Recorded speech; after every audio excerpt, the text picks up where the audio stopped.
আসসালামু আলাইকুম everyone. So এই ভিডিওতে আমি আপনাদেরকে দেখাবো যে আপনারা কিভাবে একটি প্রজেক্ট ফাইল সুন্দরভাবে সেভ দিতে পারেন আফটার ইফেক্টসে। অনেক সময় দেখা যায় যে আমাদের প্রজেক্ট ফাইলের ফাইলগুলো মিসিং হয়ে থাকে, কোনো একটা লোগো বা কোনো একটা ইমেজ, কোনো একটা অ্যাসেটস মিসিং হয়ে থাকে। সো সেই জিনিসটা যেন না হয়, আপনারা যেন এই প্রজেক্ট ফাইলগুলো শেয়ার করতে পারেন কারোর সাথে, অথবা আপনারা নিজেরা ইউজ করতে পারেন। সেই জন্য কিভাবে একটা প্রজেক্ট ফাইল সেভ দিতে হয় আমরা সেটাই আজকে এই ভিডিওতে দেখব। সো আমরা চাইলে যে কোনো একটা কম্পোজিশন সেভ দিতে পারি, লাইক কম্পোজিশনের মধ্যে যত প্রকার ফুটেজ আছে সবগুলা সেভ দিতে পারি, অথবা আমরা চাইলে একটা প্রজেক্ট ফাইল সেভ দিতে পারি। সো সেটাই আমি আপনাদেরকে দেখাবো। সো ফর এক্সাম্পল আমি একটা কম্পোজিশন সেভ দিচ্ছি, যেটা হচ্ছে আমার মেইন কম্পোজিশন। সো এখান থেকে আমি এটা সিলেক্ট করলাম। সিলেক্ট করার পর আমরা যাব ফাইল, তারপরে যাব ডিপেন্ডেন্সিসে, দেন এখান থেকে কালেক্ট ফাইলসে যাব। কালেক্ট ফাইলসে যাওয়ার পরে আমরা এখান থেকে সিলেক্ট করতে পারি অল। অল মিনস হচ্ছে পুরো প্রজেক্ট ফাইলটাই সেভ দিবে, অথবা ফর অল কম্পোজিশন সেটাই পুরো প্রজেক্ট ফাইলটা সেভ দেওয়া, অথবা for selected composition.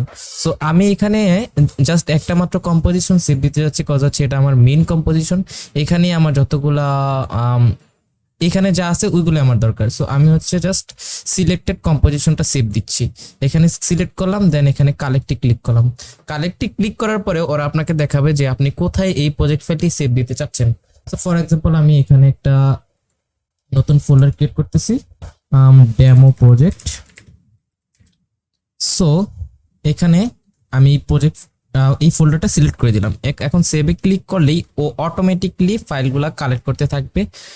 For example আপনি হয়তো বা একটা ফাইল ডাউনলোডে রাখছেন, একটা ফাইল ডেস্কটপে রাখছেন, একটা ফাইল যে কোনো ফোল্ডারে রাখতে পারেন। সবগুলো ফোল্ডার থেকে ও অটোমেটিকলি কালেক্ট করে ওই একটা ফোল্ডারের মধ্যেই সবগুলা ফাইল রেখে দিবে, যাতে করে আপনি পুরো ফোল্ডারটা আপনার ফ্রেন্ডের সাথে শেয়ার করতে পারেন, অথবা আপনার ক্লায়েন্টকে শেয়ার করতে পারেন, আপনি নিজে রেখে দিতে পারেন পরবর্তীতে ইউজ করার জন্য।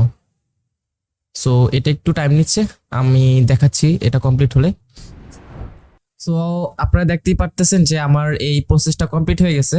এখন আমি যে ডেমো প্রজেক্ট নামে একটা ফোল্ডার ক্রিয়েট করেছিলাম, সেই ফোল্ডারের মধ্যে আবার আরেকটা ফোল্ডার, সেটা হচ্ছে প্রজেক্ট ফোল্ডার নামে একটা ফোল্ডার ও অটোমেটিকলি তৈরি করে দিছে।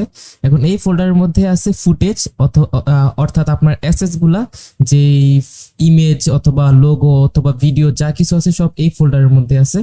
ও হচ্ছে ডেস্কটপ থেকে কালেক্ট করে রাখছে, লাইক পিসি থেকে কালেক্ট করে রাখছে, এন্ড এখানে হচ্ছে আপনার প্রজেক্ট ফাইল। তো আপনি যখন কারোর সাথে শেয়ার করবেন তখন হচ্ছে এই পুরো ফোল্ডারটা জিপ করে কারোর সাথে শেয়ার করে দিবেন। আমি এখন টু আর্কাইভ, এখান থেকে আমি চাচ্ছি জিপ ফাইল। সো এখান থেকে জিপ, এন্ড কোথায় আমি এটা রাখতে চাচ্ছি, আমি এটা রাখতে চাচ্ছি প্রজেক্ট ফোল্ডার এটার বাইরে, ফর এক্সাম্পল জিপ ফাইল, অথবা আমি দিতে পারি প্রজেক্ট ফাইল জিপ, যেটা আমি আর কি শেয়ার করতে চাচ্ছি। সো এই তো, আপনারা এখন এটা যখন জিপ হয়ে যাবে আপনারা লাইক এটা রেখে দিতে পারেন, অথবা আপনার ফ্রেন্ডদের সাথে শেয়ার করতে পারেন, অথবা আপনার ক্লায়েন্টকে দিতে পারেন। সো ধন্যবাদ এতক্ষণ ভিডিওটি দেখার জন্য। আমি আশা করব যে ভিডিওটি অনেকেরই উপকারে আসবে। যদি উপকারে এসে থাকে তাহলে অবশ্যই একটা লাইক দিতে ভুলবেন না। Thank you so much for watching. আসসালামু আলাইকুম।